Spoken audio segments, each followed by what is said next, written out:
we're going to talk about cool stuff. Thanks for coming today. I'm Pat Jones. I'm with Golf Course Industry Magazine. Before we get started, I just wanted to show you one thing. Who knows who Steve Wright was? Remember Steve? We're remembering him today, a few of us, with because he should be here, and he kind of is here in a way, because he was one of our best friends and a great guy at the show. So as you walk around today, you remember the folks who can't be here, because they helped us all learn. And Steve was just a great guy, and his motto was G to G, we're good to go. And so right now we are good to go with a panel discussion, including three studs. Look at Latchup pull in over here like he's, yeah, very nice. So we're here in the BASF booth, but we're not going to talk a lot about the value of their chemistry and how it works and all that sort of stuff.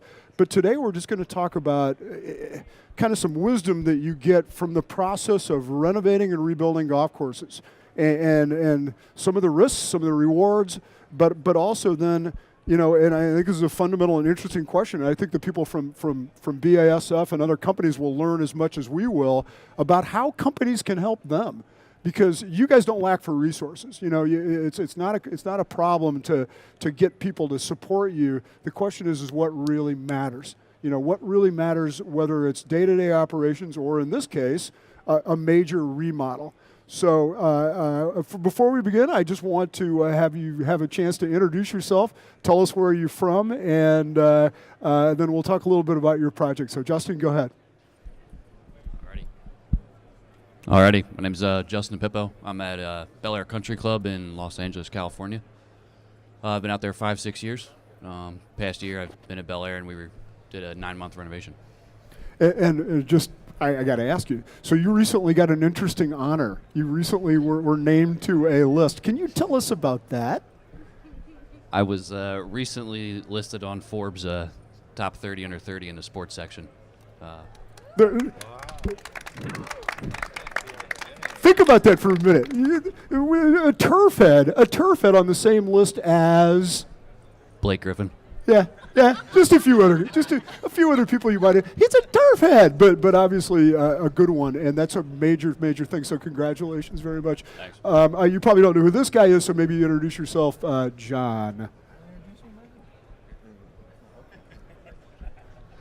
Good afternoon, everyone. Thank you, Pat. John Zimmers, the Inverness Club. I've been there now for about 2 years, so it's really kind of exciting and neat for me to look to my left and my right here to see how bright the future looks here as we look ahead as well. Thank you very much. And Mike, tell us about yourself. I'm Mike McCormick. I'm at the Apawamis Club in Reno, New York. I've been there just over 2 years now. And what were you doing before that? I was working for the man to the left of me for 7 seasons at Oakmont as his assistant. Stayed through the 2016 U.S. Open and got the job at Apawamis shortly after that. Wow. That was a really special event. I will go back and say, and I've been doing this for 30 years now, and to both of you, that was the best golf course I've ever seen. It was absolutely fabulous, and no disrespect to those folks down in Georgia or the folks in Muirfield or any place else. It was the best golf course I've ever seen. So congratulations on that. Thank you, Pat. But all of you have something in common that's kind of interesting, and I think it's kind of important for all of us to talk about, and that's this crazy process of taking an existing course and turning it into something new.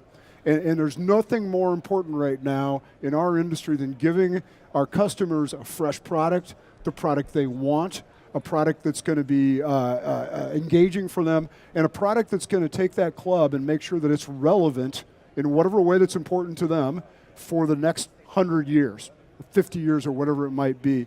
So, John, I want to start with you, because you made a decision to leave what's arguably one of the most challenging and engaging and rewarding jobs in golf, running Oakmont. A course with, as I understand it, the lowest average handicap of any golf course in the USGA membership. So it's a single-digit number, right? The average golf course, the average handicap of the golf members is maybe 15 to 20 somewhere. Yours was 9.1 or something like that. So an incredibly discriminating membership. To move to a place that's very aspirational, Inverness is this great old club, but it didn't have what the members wanted. So that's setting the scene for what you've now been doing for the past year and a half, and that's taking this thing to a new level. Talk to us about that project and where you're at, and then we maybe talk about the details of how you communicate to your members and things like that. Okay. Well, thanks, Pat. Well, I think the thing that, as you said, you got to give Oakmont a lot of respect. They are by far, you think about U.S. Opens in the history of golf, so and they are very, it's a very challenging golf course. But I think the thing for me with Inverness, it has been a very historic place in golf as well. Yeah. Most people don't realize. Most people, Toledo, right. it's fantastic. The green section started there at Inverness with the USGA. The GCS headquarters were down the road, Sylvania.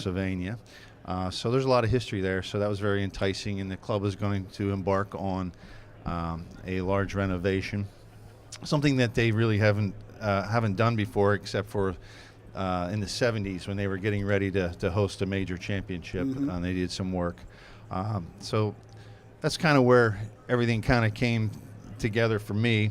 Unfortunately, or fortunately, however you want to look at it, a lot of credit has to go to Andrew Green and Chad Mark, because I came in kind of late on this, and that was probably my biggest challenge. That these guys will tell you, and everybody knows that there's just a lot of planning up front when you do this. And our goal was that we wouldn't shut the golf course down and play golf for the members, and right. we did the same thing at Oakmont. And that is a challenge, and I can get deeper into this about the ups and downs, because you can set yourself up for a tremendous amount of failure, and there was a lot of education and a lot of hard work when you're trying to manage. Well, tell us about the scope of what you do and what you and Andy have done, and then let's get into some of that, the hows and the whys with members. Well, our scope was they actually built 5 new holes. We moved greens, built new greens, new irrigation, new bunkers, new tees, and of course trees. We took trees out. How many? Well, I think we're 500-600. It's kind of low low number right now. On the Mark Kuhn scale, that's pretty low. Yeah. So we'll catch them. Don't worry. But anyway, I think. One of the challenging things for me was if Mr. Copen was sitting here today, he's my grounds chairman now. We started this about a week into this, and I said to him, "Do you realize how big of a project this is?" And it really didn't sink in. And he said it again, and he said it again. And about the fourth time, and today he would sit here and laugh and say, "Man, that was a lot bigger than any of us knew. We wouldn't have done it." So. Oh yes, they would have. Well, they maybe. want it bad. Yeah. So. Anyway, it's kind of interesting, but you need to do a lot of prep work in these things. You need to have really good people. You need to have good staff. There's a lot of dedication, and you need to have a really, really good contractor. And, you put all those things together. And you need to have a supportive membership, too, that understands you're going to have some inconvenience. You're going to play golf. But if you sell it and explain it the right way, they actually embrace it because they're part of the whole process of playing golf, and golf balls are bouncing off of machines, and it just kind of becomes part of what they're playing through. So, and at this point, you're 100% complete, 80%. Are you finished with the majority of the project, and you're just maturing and moving forward? Yeah, we're pretty much complete. We got a couple little punch list things and a few trees, right. here and there. But yes, so we probably did way more work in a year and a half period than probably what anybody was prepared to do. But right. But we did it. And when I said earlier it's aspirational, the Inverness has made no secret of the fact that they would like to host a big event again in the future. So that's a pretty clear objective to have. It's not, hey, we just want a better golf course. It's, we want to position ourselves to be a top course that's recognized by hosting an important event. That's correct, Pat. Okay. We believe we're coming after clubs like Saucon Valley and Southern Hills, and you won't get in our way. Those lame-ass clubs like that. Okay, so Justin, so you just went through a similar process where you completely redid a golf course over in less than a year. So tell us about the scope of that and what some of the challenges were. A little different of a situation. We did full course shutdown, so we had no golf for 9 months. Okay, let's come back to that because that's important to talk about. So go ahead and talk about the scope, and then we'll come back and talk about how you got there. So it was, mainly the golf course, tee to green, all the features, bunkers, tees, greens, all infrastructure, a lot of tree work as well. That was a big part of the process, opening up a lot of vistas and views there. Yep. And it was a tough sell as well. The club had never shut down, let alone for 9 months. So they had done bunker work, green work, little by little over the years. So to fully shut down for 9 months and take away the golf course was hard to accept for a lot of people. But who was your architect? Who did you work with? Tom Doak. Oh yeah, we've heard of him. Now, his style has always been very hands-on. Was that a different experience for you to have that level of engagement? Andy's like that too. He's very, very much a guy that's there with a shovel in his hand. But yeah, this project I think was a little different for Tom. It was we really tried to restore it to the original design as much as he could, and he really likes to throw a lot of the credit to George Thomas and say this isn't my work, this is him. Right. So you had access to all the original plans and photos and things? We had a lot of old photos, a lot of good aerials. UCLA is nearby, so we were able to get a lot of good aerial photos over the decades from the 20s, 30s, 40s, and we were able to restore it almost identical to how it was. Wow. But with multiple tee boxes and things like that. Yeah, some expanded tee complexes. The late great Alice Dye was remembered as saying, "Sure, I can restore that golf course to its original form. You're going to have one tee box, no trees, and it's going to be about 5,600 yards." How's that sound? Yeah. So yeah, we definitely had some added tee boxes and complexes and made a few additions, but nothing major. So, Mike, your project, tell us about that, and leaving the wing under the wing here and moving into this project right away. What was that like, and then what did you guys do? So it was pretty exciting. When I got to Apawamis in October of 2000. So where's Apawamis? Tell us where it's at. Rye, New York, So Westchester County. Okay, Westchester. Right. So right underneath Greenwich, Connecticut. Right. So when I got to Apawamis, where all the money lives. Right? Yeah, there's some money there. Yeah. When I got to Apawamis, the club had hired Keith Foster. Originally, it was to do a bunker renovation. Mm-hmm. I got there, and I was very fortunate. We had a couple really highly involved members who really wanted to push this thing, and they had done a ton of work at Apawamis way back in the 30s, 40s, 50s, 70s, but really hadn't done any work in the last 20 years. So, in Westchester County, you're falling behind the times if you haven't touched your golf course in 20 years. So the bunker project, we recognized that by touching the bunkers, that gave us an opportunity to expand greens, to get more pinnable locations. So it grew into green expansions, and then we rebuilt a bunch of greens, and then that turned rolling into snowball. Yeah. That turned into, another big thing was we're the opposite of something like Oakmont, where our average handicap is probably something like a 20. Right. So the average age is had dead. Yeah, one of those. Well, we had 19 acres of fairways when I arrived at Apawamis, and we decided to expand that to 28 to make the golf course more playable. We also cut down quite a few non-indigenous trees that had been planted in the 70s and 80s. So in Westchester, you have these beautiful specimen oaks, but they were masked by pine trees. Did you have to have were there permitting involved with taking trees? Yeah. I mean, just the permitting process. So I got there, and I had basically 10 months to prepare and plan for the project, which, with the permitting in the towns is not a very long time. Yeah. So we ended up rebuilding all 92 bunkers, completely rebuilt 3 greens to USGA spec, expanded all of the other greens, adjusted interior grades, fairway expansions, tree removals, new irrigation around greens and approaches, and really the main intent was to get a consistent look through the golf course. Apawamis was founded in 1890. It was a Willie Dunn golf course, and unlike where these guys are at, there's no signature Willie Dunn look. So he didn't do that many courses, but it's well thought of. Right. And you can't say, oh, we're going to build a bunker like Willie Dunn did. Right. So we just wanted a consistent old school look, and Apawamis is very quirky, so we actually tried to embrace that and kind of make it as quirky as we could. That's kind of a branding thing. I mean, and that's really important to what you're trying to do here, is to create a brand that the members are proud of and they feel and that attracts people to want to play there. Right. And over the years, the club had unfortunately made some decisions that weren't really in the best interest of the club. They tried to make it a longer golf course. Imagine that. And yeah. And they planted a lot of trees, and they put some really kind of modern looking things on the golf course. Any of that sound familiar at all? Everybody? Yeah. So it's all the same. So, we just wanted to honor the roots and the history and the traditions at the club, and I think we achieved that. Okay. So I want you all to ask questions as we go here. But I want to start out, I want to ask you about, convincing a membership to close a golf course that's never been closed for 9 months takes some incredible communication skills. So set aside the project for a second and talk about how you and your architect partner came to this and said, here's what we're going to do and here's how we're going to do it. And oh, by the way, we want to close the golf course. How do you sell that? Well, I had a little bit of a unique situation. My first day on the job was a month into the project. So kind of hit the ground running. How did they sell it then before you got there? How was it? It was a tough sell. It barely made it past through the membership for a vote.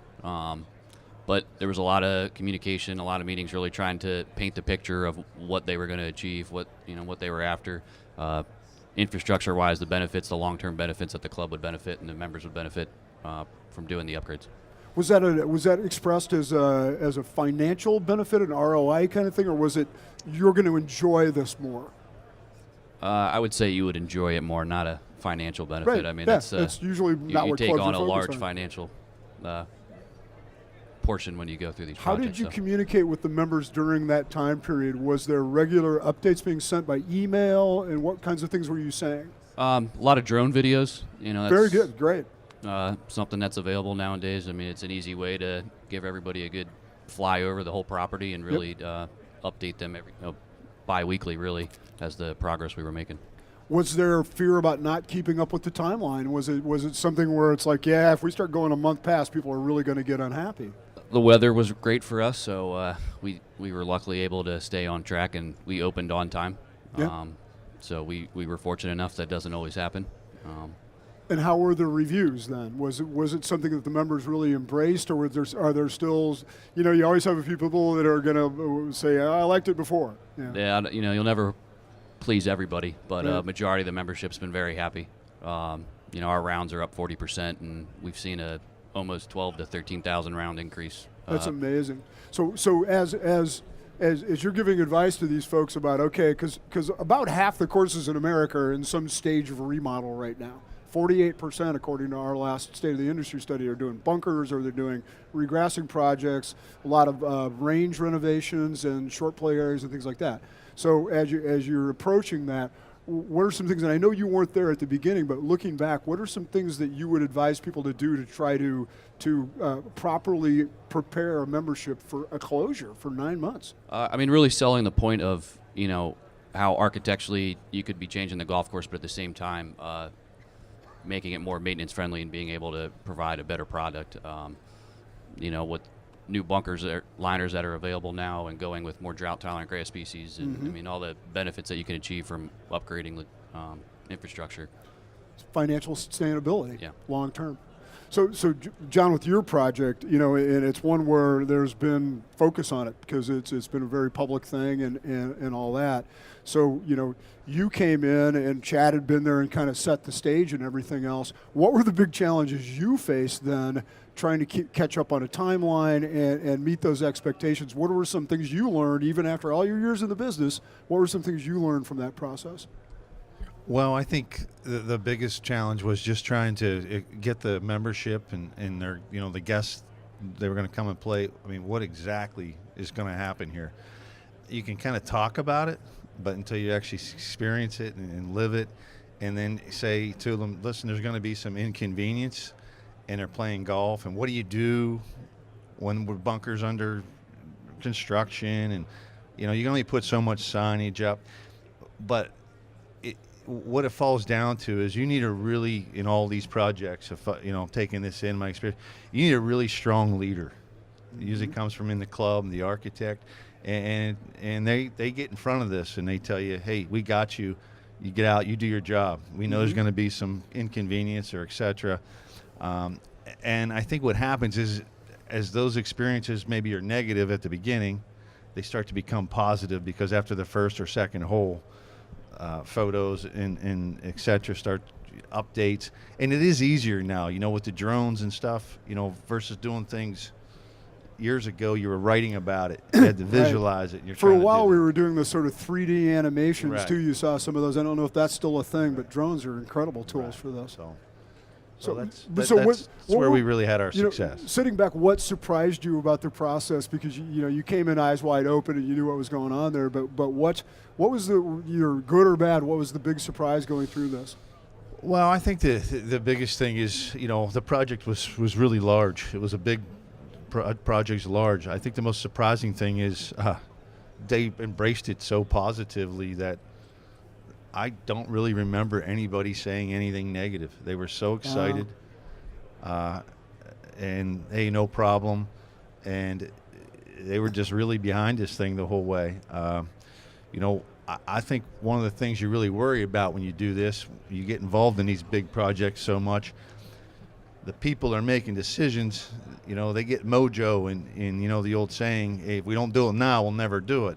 That's fine, but there's also a little caution there, because we all get judged on, can you manage the numbers? Can you budget good? Is it all, et cetera? There's a difference to me and your contractor, in fairness to your contractor.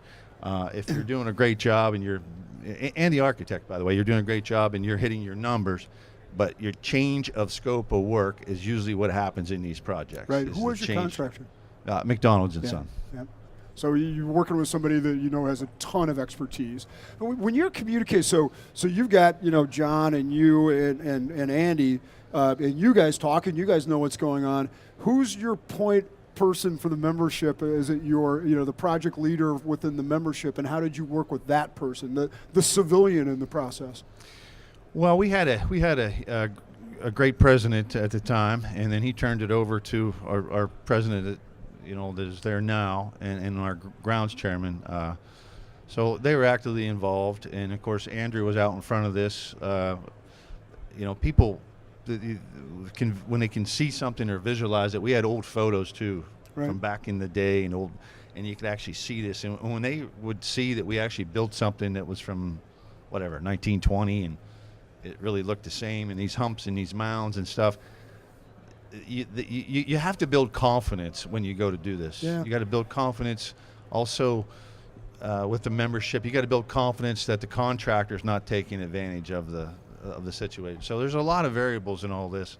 I think if you can put the right team together, you can have a lot of success. And right, our golf was the highest last year it's ever been in over the 100-year history of Inverness. It's great. It's tremendous. So you mentioned the word quirky earlier, and I think that's really good. So you were trying to some extent differentiate the club from a lot of other great clubs in Westchester.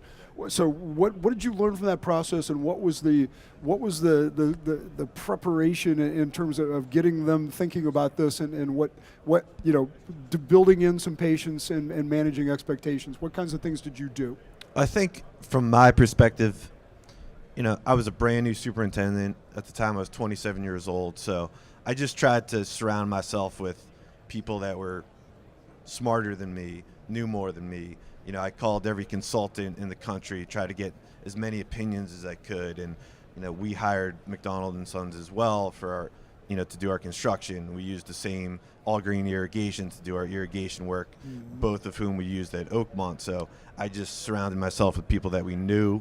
I talked with people like John all the time, and we had soil consultants and people looking at our sand and drainage and green constructions and all these things, so don't think you can do it yourself. Yeah, you really can't. And then, on top of that, you want to build faith and trust in the membership, and, you want to have that support and those people behind you. And we spent a ton of time, we went through 5, 6, 7 iterations of this. We weren't allowed to call it a master plan, but it was. We called it a golf course enhancement program. Why couldn't you call it a master plan? Because it was supposed to be a bunker project. So we, so just sitting in meetings with the membership and presenting these plans, when in reality, when you get out in the field, what you actually put on the ground looks nothing like the plan, Right. especially at a place like Apawamis, where, in Westchester County, if you dig a hole 6 inches deep, you Yeah. hit bedrock. So things were moving around and communicating with members. We had to make adjustments constantly and making sure that the membership knew what was going on. And How did you do that? How did you communicate? What were sort of the tactics you used to make sure they knew what was going on? So we had 2 members. We had a golf and green chair, and then another guy who was our green chair, and they were out on a daily basis. And Keith Foster and myself, we would spend roughly a half hour every day going over what we needed to discuss and making decisions. And they were the ones because they who were the ones getting the phone calls from unhappy people at 10 exactly. o'clock at night So or whatever. they took all of those distractions completely away. Where they went as far as telling the membership that you can only go on this part of the golf course to view the work. If you want to talk to someone, talk to us. Yeah. Let Mike work.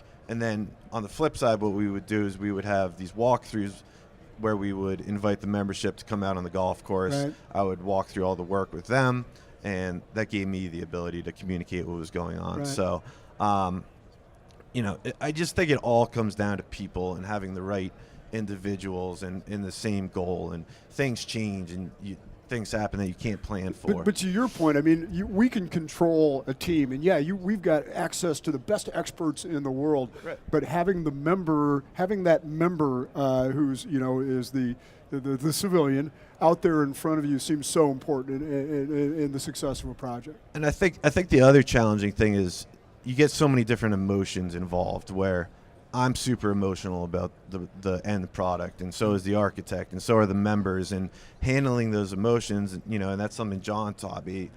Don't get too excited, don't get too low. Just try to, be flatline, and don't Or at least let your go back to the emotions office come and into it. close the door first. Yeah, and you have to be patient, and sometimes decisions pop up that the membership have a hard time making a decision, and for someone like me, sometimes that I'm not the most patient person on earth. Right. So getting myself to be patient enough and let these things kind of just happen and click. And we were fortunate; we had the perfect weather the whole entire project, and we just kept adding things and communicating with people about the budget and how that was changing. Yep. And tracking the budget and spreadsheets and all this stuff. It goes a long way. So the process of managing all of these expectations leads up to opening day. You have the big grand reopening. And not too long ago, I was talking with Bruce Williams, who a lot of you know has been around the industry, been a consultant, knows a lot about this business. And he observed that over the course of his experience, that about half of all golf course superintendents that oversee a major renovation are not employed at that golf course 2 years later. That because the expectations are so great and the risks of not completing things the way that had been promised, or at least the perceptions.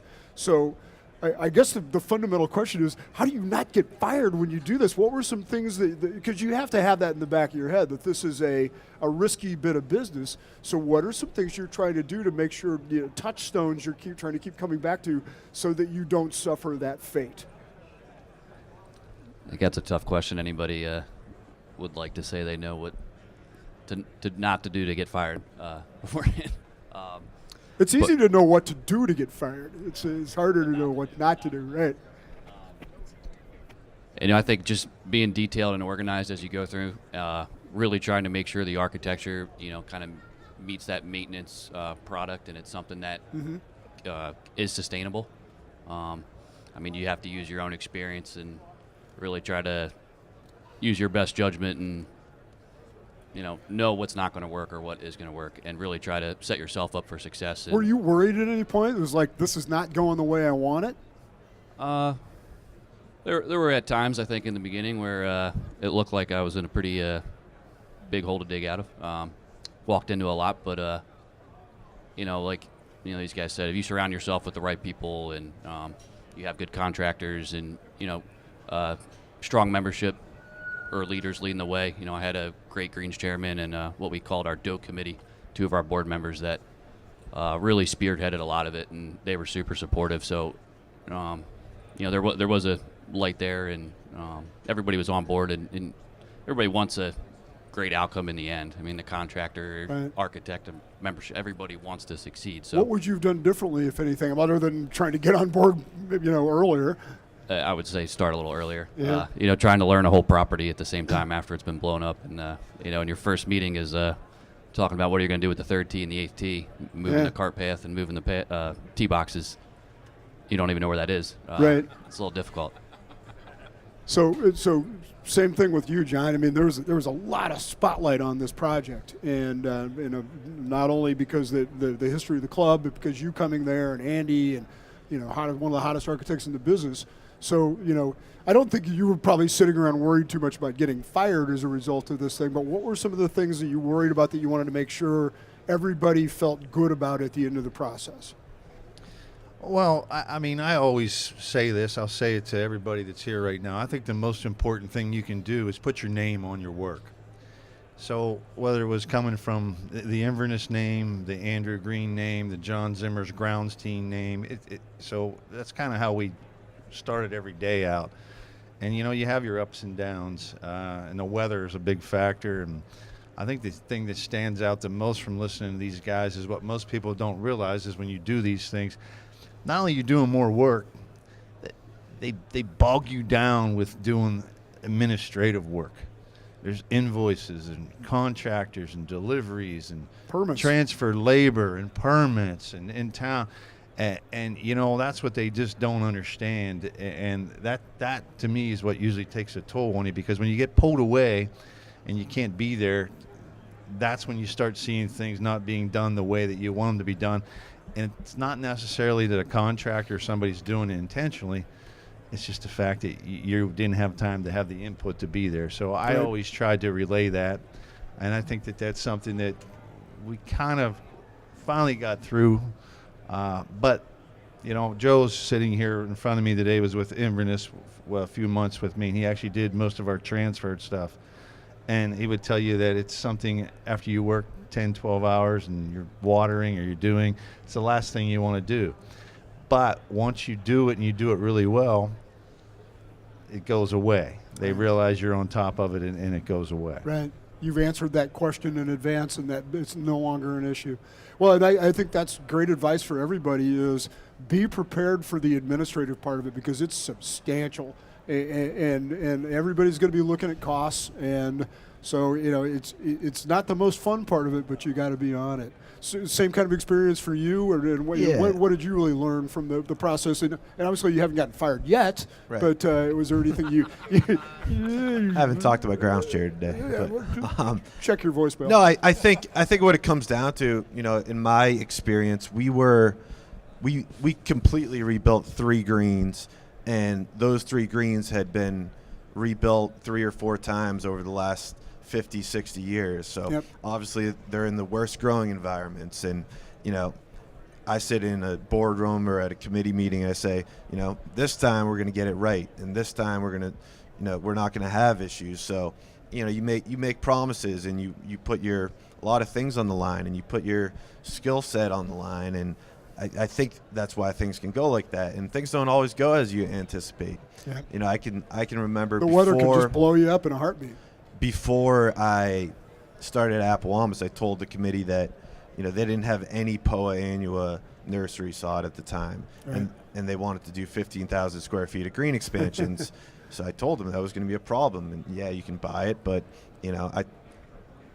I made the promise that I would grow in 15,000 square feet of Poa annua on, nurseries that we built 6 months before we started the project. I remember going home at night and telling myself, I hope I can actually do that. Did I say that? So, yeah, and I think it's just the more you can communicate, the more time you're there. I think at the end of the day, when the membership sees you're involved in every minutia, every single thing that happens, because you don't want people asking questions. The more people that can get educated, the more people that came out on our tours who knew what were going on and why we were doing things, I think Right. And I think in a certain perspective too, when people really understand why you did things from an agronomic perspective and an architectural perspective, they appreciate it more. Yep. So, yep. And that gives them more value in the long run. What questions do you guys have that you've got three unbelievable experts up here, not just in the process of rebuilding, but in also managing great turf at great golf courses. Does anybody have any questions you'd like to ask? Going once, going twice. Okay, I have one question because we talked about this earlier. A couple of years ago, I was fortunate to host a discussion with a lot of some guys of your caliber, top 200, 500 superintendents, whatever you want to call them. And we were talking a lot about what companies can do, whether it be BASF or other companies in the industry, what kinds of things that they can do to support you guys. Because this is an industry where, I hope you all understand and appreciate the incredible resources that are provided to you and underwritten by the companies that I think we all do. And you've hosted big events and it just can't do it without that kind of support. But when you think, what can companies do for you guys that maybe isn't just, sending an expert out occasionally or supplying products, what are some things that come to mind that you appreciate that companies do? I think having a presence, being supportive, stopping in and actually, touring the property, walking the property, right. Just kind of going back and forth and shooting things that they've seen or that, bouncing around other local clubs. Right. And as long as they don't send Ramina. I think he's banned from the property. Yeah, I think just, having that communication line and not necessarily maybe needing to go find them or contact them, just right. Taking the initiative and not just showing up on your door, but, shooting you a text and coming One by. of the things that group told me was, we're good. We've got kind of what we need, but we would love to have some help and some training for our assistants or for some of our technical people that don't get that kind of support. Is that something you've had the pleasure of having from some companies in the past and something you appreciate? That's not something personally I've had available, but I think that would be great. I mean, younger guys in the industry, any way to expose them to more and be a part of something and seeing more, it's just going to better prepare them for them being in that role down the road. Right. John, you had 50 companies step forward, and I know BASF was a big part of that with the Open. What were some of the things you observed that were the most helpful, not just to that process of hosting a big event, but the process of the day-to-day grind of running a major golf course operation? Well, I mean, Pat, first we really should thank BASF here today. Just the fact that we're all sitting here and talking about it. And I had a conversation earlier. I'm really proud that we kind of got a relationship started with these guys back in 2016. I kind of view it as a partnership, whether it's, our vendors, equipment, whatever it might be, fertility.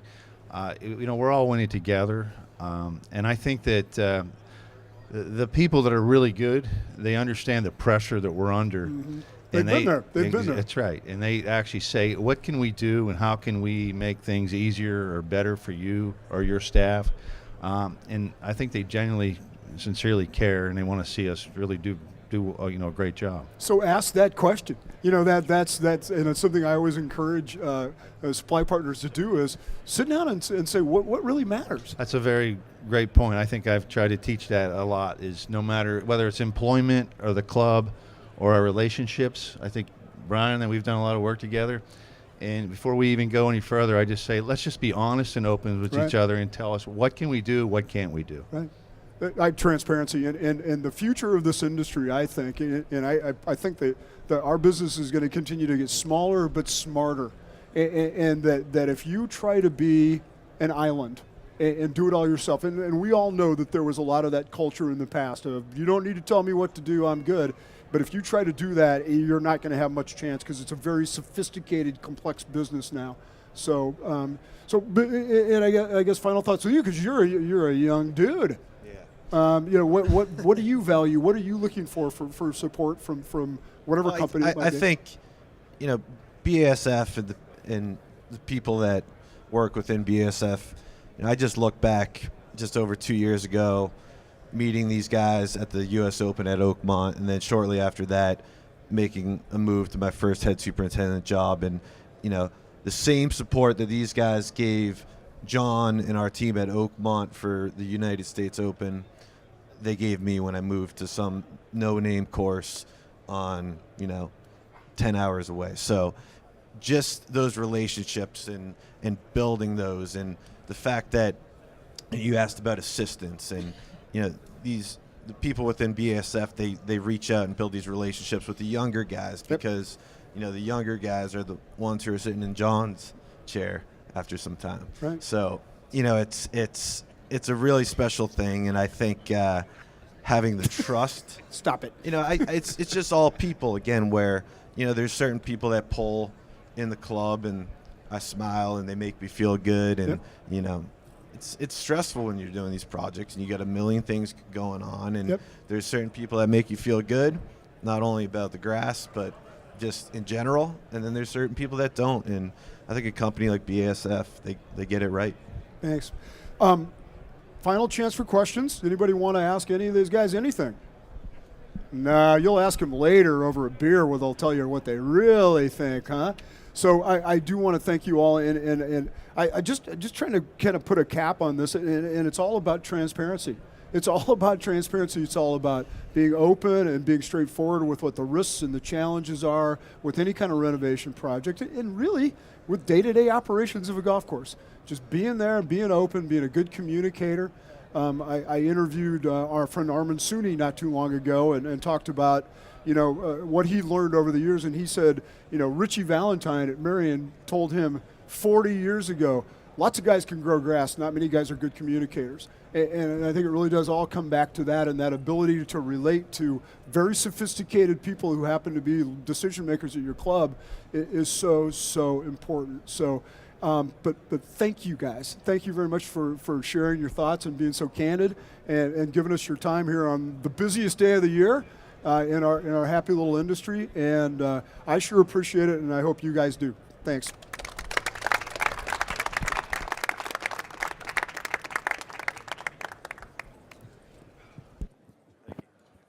I'm not smart enough for that.